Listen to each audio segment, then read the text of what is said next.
There's a local man with a collection of something very familiar to us broadcast TV folks. He's got cameras galore. Yeah, like the actual studio cameras. Cody's Caravan's live in Sutter Creek this morning, learning how the collection came together. And Cody, if you can steal away with one, that'd be great, because I'm talking into a camera that has a power supply taped to it right now.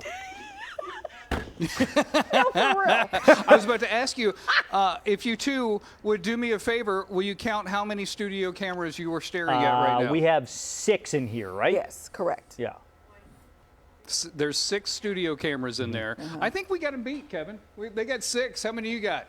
I think it's closer 20 in this room. Oh, yeah. The big studio cameras. This is amazing. Okay, let's talk about your history.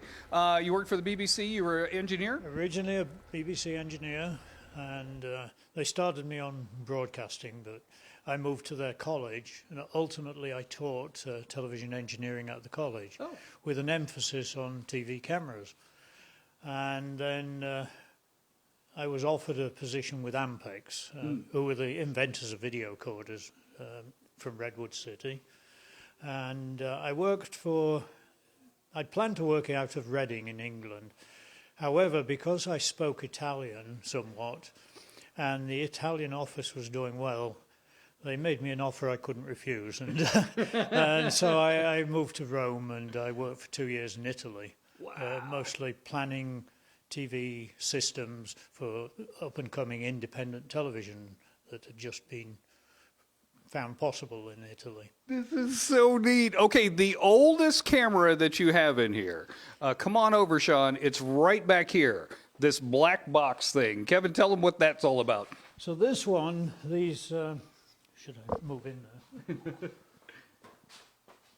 So these were the part of a system called a block system for television. It was designed by RCA for the government during World War II. And the camera, the transmitter, and the power supply were designed to put into old B-17s, for example. There were some smaller ones. And the idea was that you could remote control the B-17 from a following aircraft. So one camera looked out the front, see where you're going. The other camera looked at the instrument panel, so you knew what the plane was doing. And the airplane was stripped of all unnecessary things, such as guns, but it was packed to the gills with explosives. And the plan was to fly the camera to a strategic point in Germany and explode the explosives once it got there. All by remote patrol looking through that camera. By looking through the camera. And unfortunately, it wasn't a very successful project. Sometimes the remote control didn't work very well. As you can imagine, the electronics wasn't quite so sophisticated in those days. Totally imagine that. Okay, so coming up today, we will take a look at these cameras. We're going to learn a little bit of the history behind them and stuff like that. Just like this right here. Kevin will explain what's going on right here. Once we tell you, it will make sense. But looking at it, it looks like something from Doctor Who. It really does. Happening. Yeah. All right, back to you guys in the studio. Okay. Your 6-camera studio. Back to you. I like 6 cameras. I like the cameras back bunch of then when they didn't losers. show as much detail on your face. Yeah, there's like a filter. So here's our overhead shot. Now, I will say we did not count the, what are they, PTZ? Yeah, point, tilt, zoom. Yeah. There's like two. So we have what? By the way, I don't know if we can see it on 4 here. of This those? is, Okay. do we have that shot again? Oh, we don't see me? Where am I? Oh, the power over supply. here. See me now? This is the power Charlie, supply. Charlie has you. She's behind you. Oh, It's, yeah. it's Velcroed to the camera. Velcroed? Oh, I didn't know that was there. Why is it Velcroed? Listen, we got to keep this show on the air somehow, okay? All right? With Velcro. Sometimes the duct tape and chewing gum that we usually use does not work. I'm saying, so if he can, We need Velcro sometimes. stick one of those cameras into the Caravan, we're undoubtedly going to need it sometime in the next 3 months. Oh, man. But a local man has a massive collection of television studio cameras in his house. Yeah, so of course, we had to send the Caravan to go check it out. Cody Stark is getting to the bottom of this old tech, we'll call it. Hey, Cody. It is amazing, amazing. Kevin, how should we start this? How should we start? Shall we talk about tubes? Let's talk about tubes. Talk about tubes, yes. Talk about tubes. Because the tube that was in the cameras were ginormous. And not only were they ginormous, they were unbelievably expensive. That was in these things. So there's an example of a very popular tube for the full-size broadcasting cameras, such as these two over here. And changing one of these was always a scary operation for an engineer, because this tube, the replacement cost, was about the price of a single-family home in its day. So we were a little bit scared of changing these. I don't think I'd let my engineer at the station touch my, something that costs the size of my house. And not only did the tube be large, but so did the assembly that it fitted into. Wow. This is the assembly. That's crazy. Okay, guys, we want to focus in on this camera right here. This is the EMI 1960?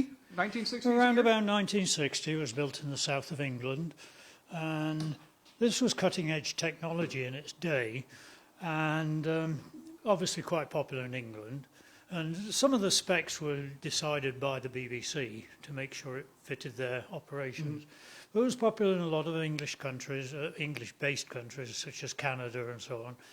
This particular one came down from Canada. Now, I wanted to show the folks in the studio how you would change the lenses. How does that work? So through a gearbox and many other mechanical links. In these days, zoom lenses had not really taken over. So like a still photographer of the day, you change the lens for wide angle or telephoto. And here we have a wide angle, telephoto and intermediate. And by cranking on the handle at the back here, we could change the lens. So at the moment, the telephoto lens is in position. Actually, probably not. The telephoto lens is in position for taking the image. And the focus was controlled by actually moving the image plane, by moving the yoke and the tube backwards and forwards. Wait, that really expensive tube was moving? It was moving in there, yes. Just the pedestal of this one is fascinating. So show them how this works. Yeah, this pedestal, the weight of the camera, which is significant, it's probably 100 pounds plus 40 or 50 pounds for the pan and tilt head.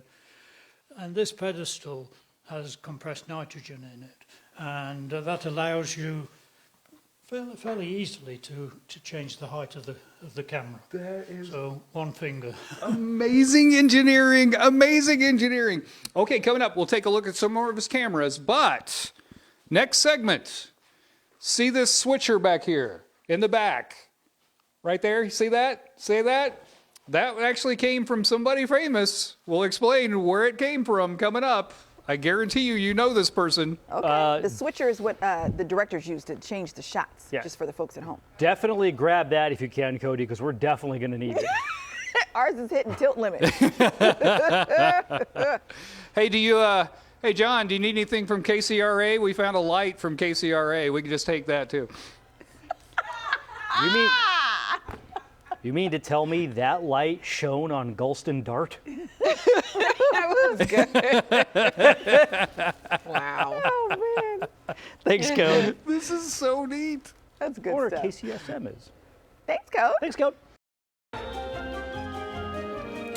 Cody's Caravan, we're in Sutter Creek this morning checking out this incredible television collection that Kevin has. He was an engineer back in England. Then you started teaching kids to do TV. But really, it was this company that brought you to America. Ampex was the company that I worked for at that time, and my speciality was TV cameras. So they brought me over. Basically, at that time, I understood the large one, which was a studio camera, and the portable camera.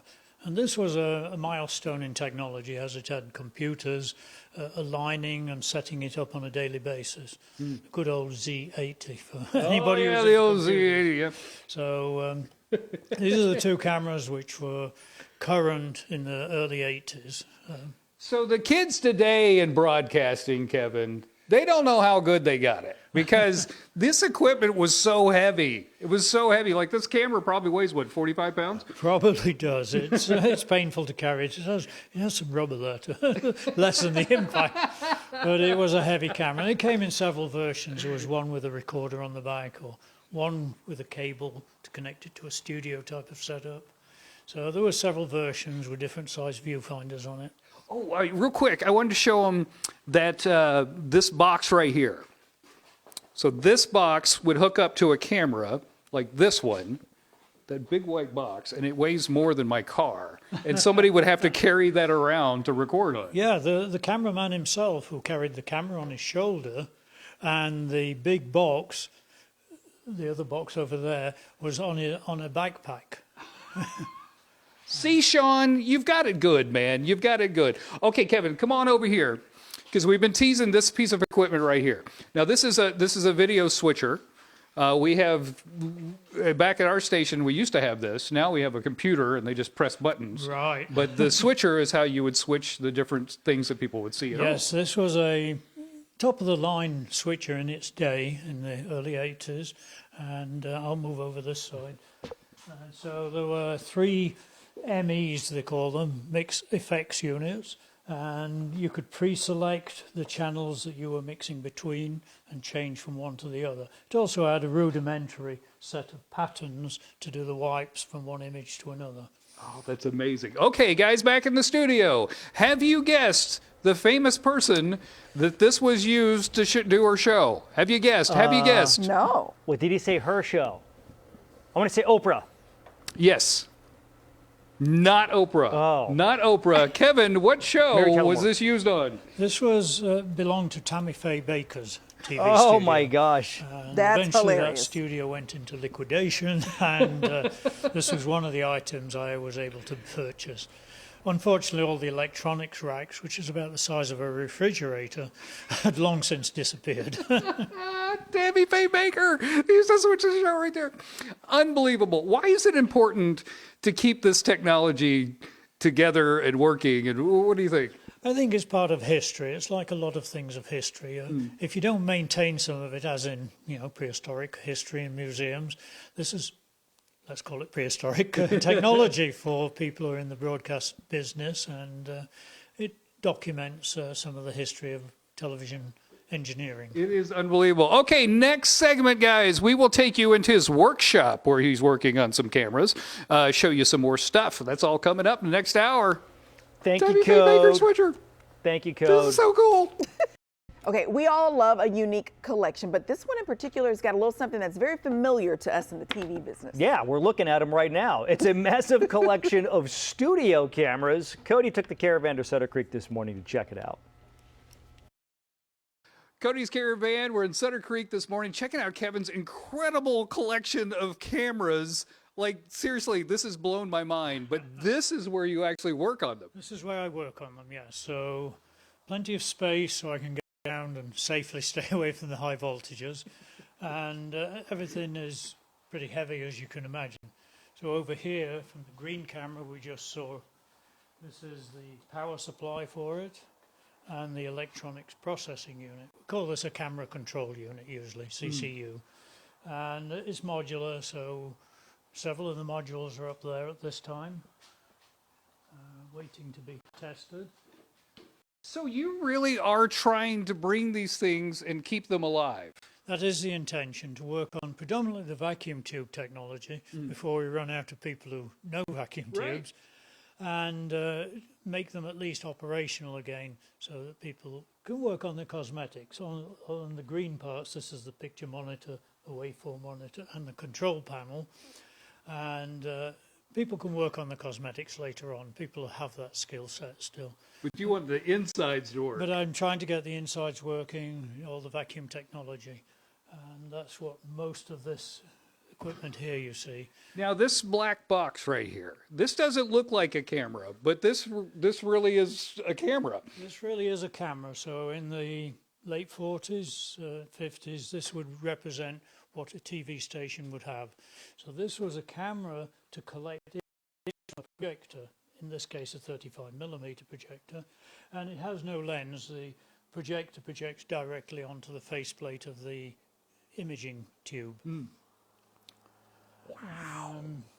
And then the more modern version of this would be, after we moved to colour television, would be a setup like this. So it could, through an optical multiplexer it's called, so it chooses which image it's looking at. We could do 35mm film, or we could also project 16mm from a very industrial looking 16mm projector. And all of these, the image ended up in this camera. This is a TV camera. And so here is the processing electronics. And here we see the red, the green and the blue imaging devices, because we now need 3 colour images to make a colour signal. This is incredible. So I caught you earlier looking at my photographer's camera and our new system and stuff. Yeah. Do you ever think about the way everything has changed so quickly? I mean, it really has changed quickly. I used to until about maybe 7 or 8 years ago. And now other things have overtaken my life, so it's hard to keep up with all the changes. But it's impressive, technology progresses, and the wireless technology in particular is a big change. The LED lighting is another very big change over the years. And the battery technology, particularly as a result of cell phones and so on, has become really good. Well, don't feel bad. I use it every day, and it's like magic to me. It all changes every day. Kevin, thank you so much for having us out. This was amazing. I'm glad to. This was amazing. There you go. Old TV studio cameras. Incredible collection. All right, back to you. Blast from the past. Thanks, Cody. Thanks, Cody.